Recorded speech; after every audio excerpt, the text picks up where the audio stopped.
année à Montpellier 3 et je fais partie de l'équipe crise, équipe d'accueil 44-24 qui a financé mon déplacement. Je la remercie ainsi que les organisateurs bien sûr. Donc, figure de la liberté et de la transformation sociale chez Rousseau, je voudrais partir d'une ambiguïté du titre qui annonce peut-être, lorsqu'il parle de transformation sociale, plus que ne peut en dire Rousseau. Comme l'a dit Marx dans La question juive, où il cite Rousseau, la philosophie de l'époque pense au plus la transformation politique et ne pénètre pas encore le champ social au sens que lui donne le concept marxiste de mode de production. Rousseau aperçoit bien la structuration de la société à partir de l'accumulation de la propriété. On peut même voir dans l'histoire sociale de la propriété un processus dialectique engendrant ses propres contradictions. Mais c'est seulement sur le plan politique que Rousseau propose d'exprimer et de résoudre ces contradictions, sans faire du politique un moyen de transformer en retour le mode de production lui-même.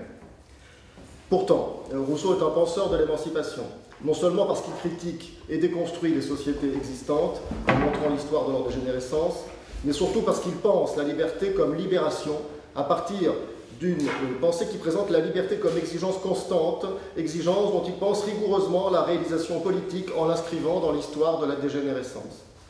Je traiterai successivement ces points en commençant par le dernier.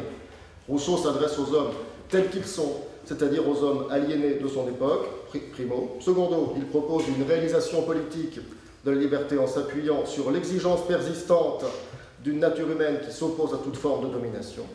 Et tertio, il pense alors le sujet se libérant dans une dynamique qui définit sa véritable identité. Premier point donc. Vous savez que l'émancipation des travailleurs doit être l'œuvre des travailleurs eux-mêmes. Mais le XVIIIe siècle a buté sur une conception éducative de la libération qui suppose l'asymétrie du maître et de l'élève, asymétrie par elle-même problématique.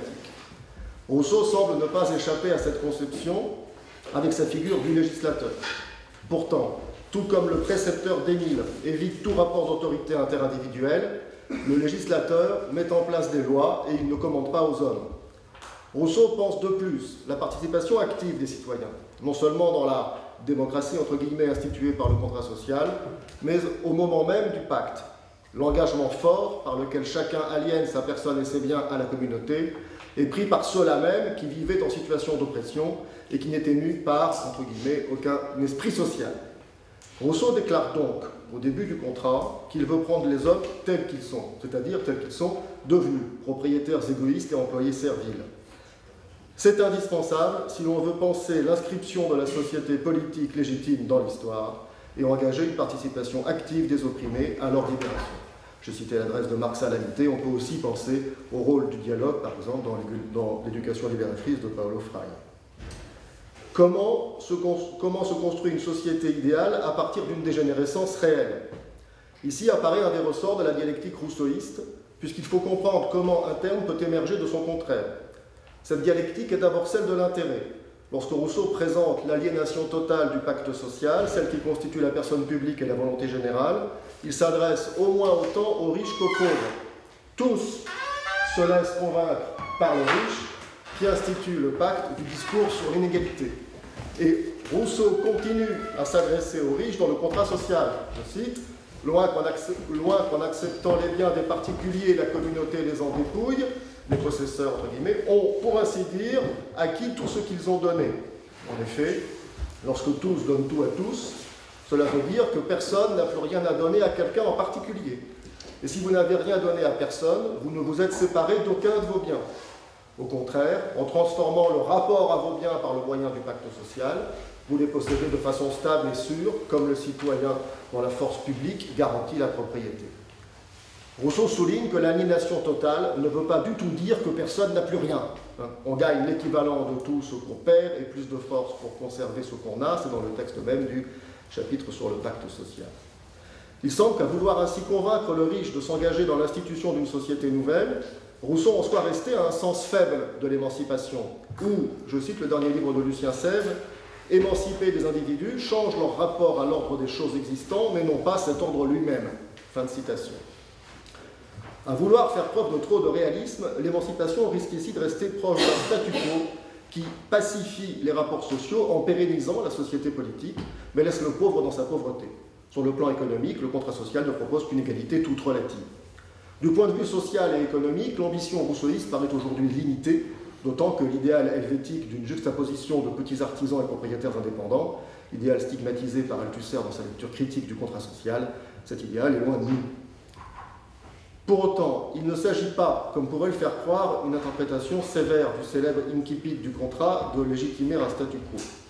Il est vrai qu'à la suite du fameux renversement « l'homme est né libre et partout il est dans les fers », Rousseau se demande ce qui peut le rendre légitime, c'est le texte, ce qui peut rendre légitime ce renversement.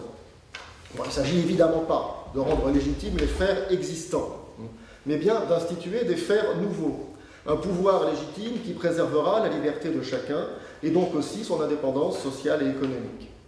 On peut interpréter positivement l'incipit du contrat social en comprenant que le pacte, le deuxième dans l'œuvre rousseauiste, n'est plus celui du riche, mais celui d'un législateur.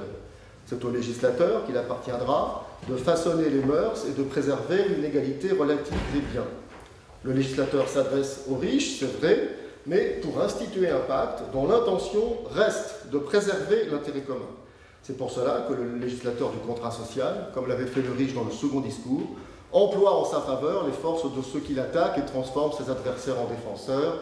J'utilise des phrases qui sont autour du pacte du riche et autour du pacte du contrat. Mais, puisque le législateur du contrat veut réellement établir l'intérêt commun, à la différence du riche du second discours, le législateur a changé d'adversaire. Aujourd'hui, ce sont les usurpateurs. Rousseau propose donc une émancipation politique forte qui, si elle n'a que des conséquences économiques faibles, doit avoir, en ce qui concerne les mœurs ou la socialité propre aux politiques, des conséquences jugées d'autant plus importantes qu'elles concernent l'essence humaine, la liberté. La définition de la liberté politique n'est pas de faire ce que l'on veut si on le peut, comme la liberté de l'individu naturel, ni de maîtriser ses passions, comme la liberté morale, mais c'est de ne pas dépendre de la volonté d'autrui. Dans le pacte social où chacun, se donnant à tous, ne se donne à personne, les citoyens sont garantis, je cite, de toute dépendance personnelle. C'est cette forme politique de liberté qui, subordonnant l'agir individuel au pouvoir commun et non plus à la volonté d'autrui, touche au domaine moral. La liberté se joue dans cette socialité politique qui est l'objet de ma deuxième partie. La liberté se joue dans cette socialité politique en modifiant les rapports interhumains. Lorsque Rousseau développe l'incipit du contrat social, l'homme est né libre et partout il est dans les fers, il écrit « Tel se croit maître des autres qui ne se laisse pas d'être plus esclave qu'eux ». Et ça, c'est pour commenter le « partout il est dans les fers ». Cela veut dire que là où l'homme est dans les fers, ce n'est pas d'abord dans les États Staaten constitués, mais à tous les rangs de la société, quel que soit son état stand. Voilà. Autrement dit, il y a là un problème qui est d'emblée non pas économique ou politique, mais social, et social en un sens qui est ici moral, parce que la relation maître-esclave est d'abord une totale perversion morale. La domination même est servile, je cite Émile II, quand elle tient à l'opinion, car tu dépends des préjugés de ceux que tu gouvernes par les préjugés. Il y a donc là un changement de plan, du politique au moral. Et par ce changement de plan, Rousseau désigne le moral comme les effets premiers de l'émancipation politique qui s'y joue. Transformation essentielle pour lui, puisqu'elle concerne la liberté, c'est donc la nature humaine. Pour comprendre cela aujourd'hui, pour apporter cette socialité morale aux politiques et lui donner une importance, il faut se rappeler que l'aliénation première et la dégénérescence de la nature humaine partent chez Rousseau du rapport à autrui. C'est vrai, la propriété accélère le tout, catalyse, fait que la perversion de l'amour de soi, l'amour propre, s'est investie dans les choses et que la société se précipite vers l'état de guerre. Mais le champ dans lequel cette dégénérescence va se manifester demeure celui des rapports humains. Rousseau ne pense pas à l'expropriation primitive, mais voit le principe de la dégénérescence humaine et sociale lorsque je ne peux plus me passer d'autrui et lui dois mes moyens de subsistance. Cela ne peut être dû qu'à l'enrichissement abusif provoqué par l'accumulation de la propriété, accumulation dénoncée par Rousseau.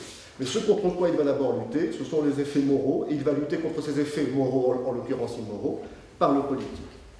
Cela peut se comprendre dans la mesure où l'immoralité de la dépendance des hommes se trouve reproduite et décuplée par la dégénérescence du politique. Dégénérescence d'un pouvoir soi-disant commun, qui finit par ne plus viser que le bien particulier et exclusif du riche devenu puissant, c'est toute la fin du second discours. Par un de ces renversements dialectiques que relèvera Engels dans l'Anti-Düring, Le pacte du contrat social vise l'effet inverse. Comme l'écrit Engels, au moment où l'inégalité politique redevient égalité, il s'agit de, je cite, l'égalité supérieure du contrat social.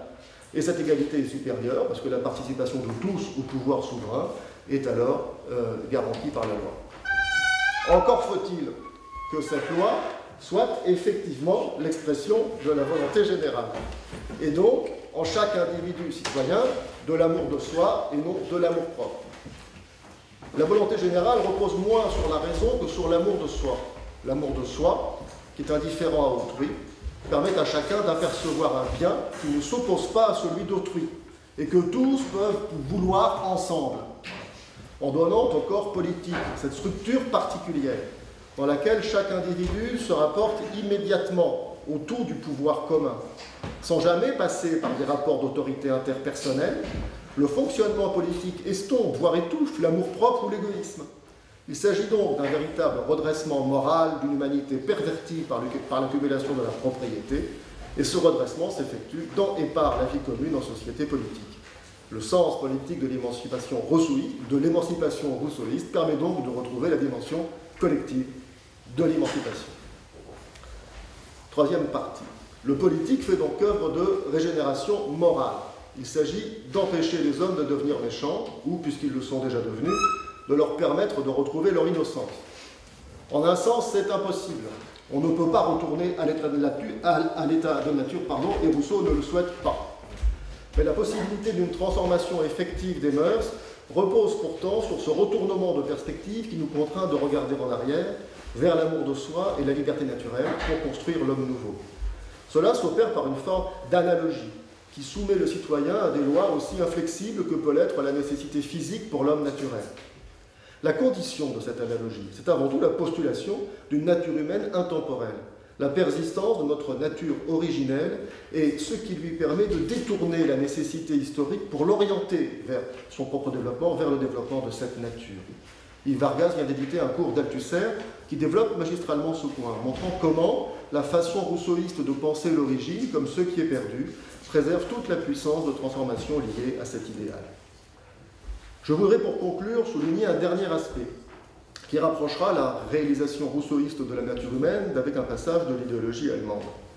Un présupposé quasi logique des processus de libération et la continuité des personnes qui se libèrent, en supposant un caractère plastique et dynamique de leur identité. Une identité qui s'affirme progressivement en survivant à des formes d'existence pour le moins différentes, voire contradictoires.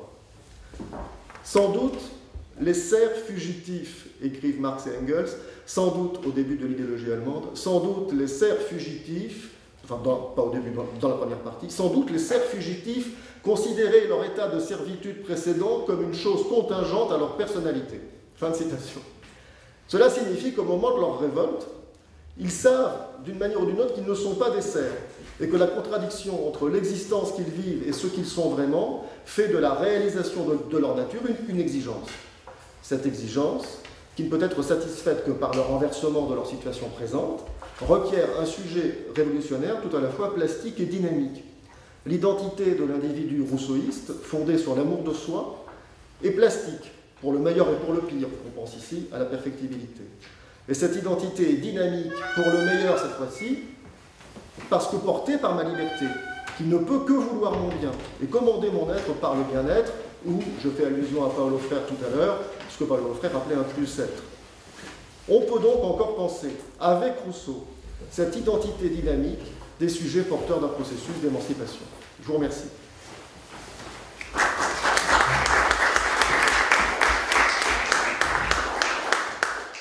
Merci. Je crois que nous allons prendre, après chaque exposé, le temps d'une discussion.